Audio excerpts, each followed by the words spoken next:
Cross. Hi, good morning, everyone. And yeah, thanks very much.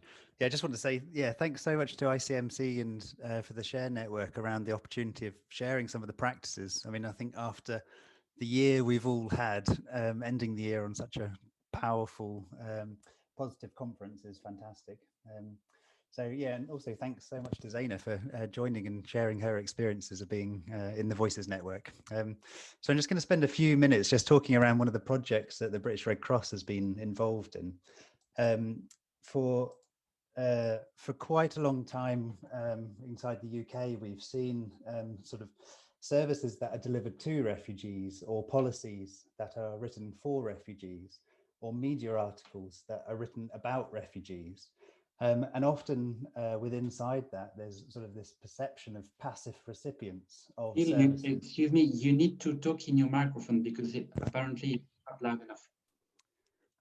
Okay, is that any better? This is Yeah. Yeah, that's great. Yeah, so for the British Red Cross, we were interested in looking at how can we change that to having more inclusive and participatory approaches throughout sort of service design and development.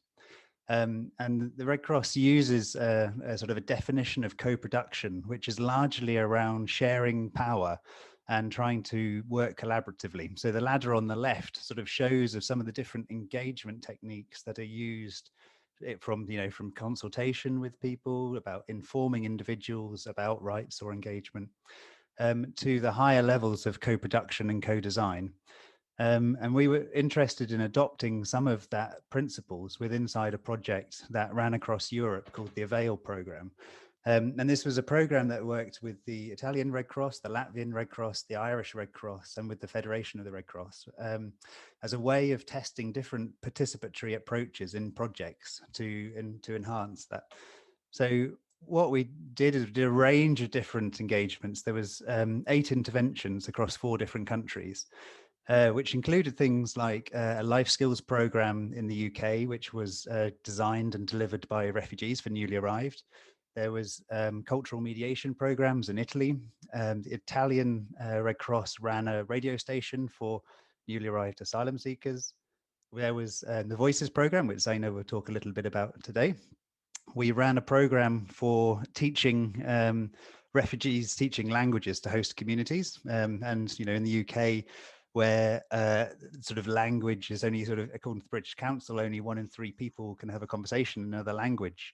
We wanted a way in which refugees could share their languages with host communities. And buddying programs that are running Latvia and Ireland with the host community, and sporting programs and engagement events with host community members. So not all these interventions were co-produced. Some of them were more participatory, as an opportunity like the buddying programs, creating space for individuals to choose the activities and ways that they wanted to be involved.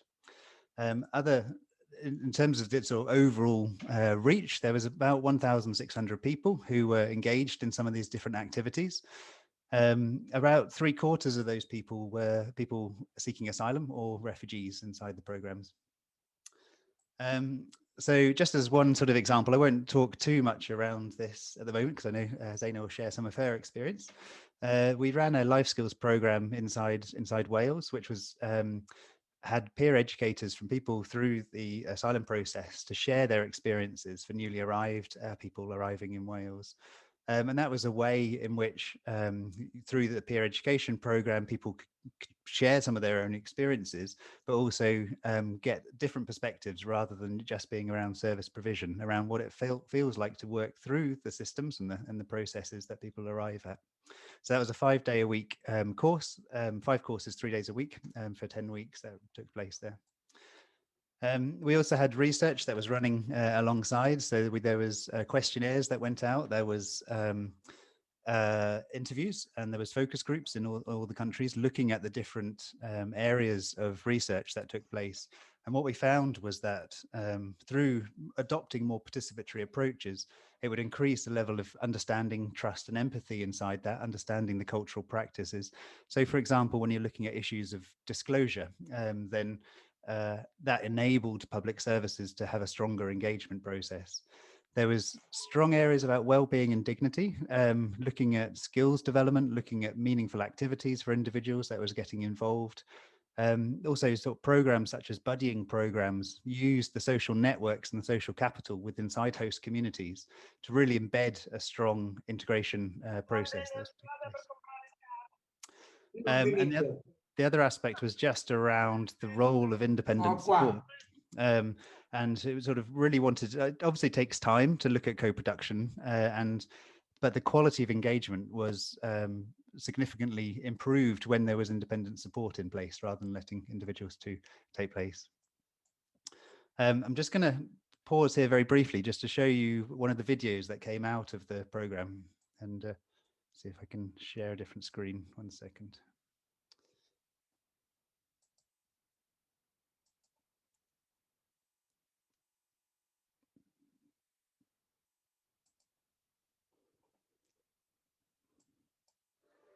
Might not have heard about us because we feel we have no voice. We're just ordinary people labeled as refugees, asylum seekers, migrants all across the UK. But we think it's time now for us to speak out and be our own ambassadors. We are here to tell you why no one leaves home unless home is the mouth of a shark. We are the Voices Network. It is not easy to arrive in a new country, to survive and fight far and away, to be locked out of all unfair education, to be separated from the people we love. Try and start all over again in an unfamiliar land. So we are raising all voices to show that really we are just like you. We want to work and give back, to make change, to learn and be free. Our stories should be heard and not told for us. We speak as experts by experience.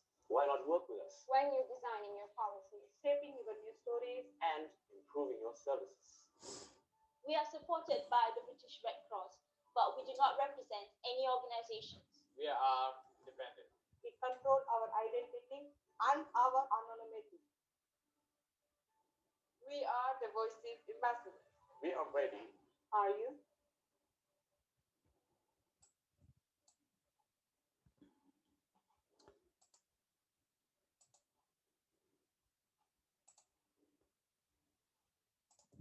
So the Voices Network was one Those of... who actually treat COVID patients are in the center. Oh, sorry. Not only have they shown extraordinary courage exposing themselves to the disease,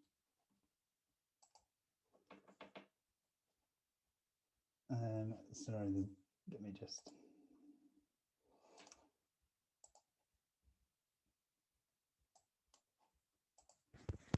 There we are. I think you got that.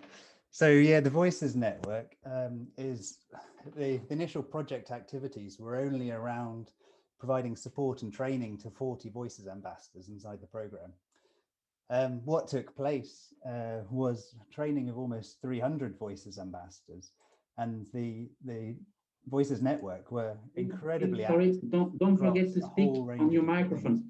Don't forget to speak on your microphone and slow down a bit, sorry. Activities that are taking place. And I'm not going to run through everything that was taking place with inside the Voices Network, but they set up a Twitter account. There was a blog that was set up. There was huge levels of media engagement. They were helped involved in some of the service designs and development. Phil, may I interrupt you for a second? Some participants, sorry, I couldn't hear you there either. They can't hear you, so please use your microphone. Thanks. Sorry, I couldn't hear you either. Are you? Yeah, now it's better. We couldn't hear you, so maybe you can pick up your microphone and. Oh, okay. Is that any better? Yes, better? It's perfect now. Okay, yeah. So yeah, I'm not going to run through all the activities of the Voices Network, and we'll pass over shortly to Zaina to talk about her experiences inside it. But there was loads of different areas of service development. The Voices Network was more about creating a network of individuals so that they could get involved in a whole variety of different things that they wanted to be involved in. So there was community engagement events taking place, whether it's school assemblies, looking at this New Scots integration strategy work, photo exhibitions, and also organising own conferences led by refugees. There was a range of advocacy activities that were taking place, including in Parliament, trying to influence different advocacy areas of work, and international events, including speaking at the Global Refugee Forum. So there's been a huge level of activity taking place through the Voices Network. And I think it's one of those examples where you start a project with fairly small, providing training and support for 40 individuals to basically create this network that is still moving on today. So I'm going to pass over to Zaina to talk about her experience with Inside the Network now. Thank you.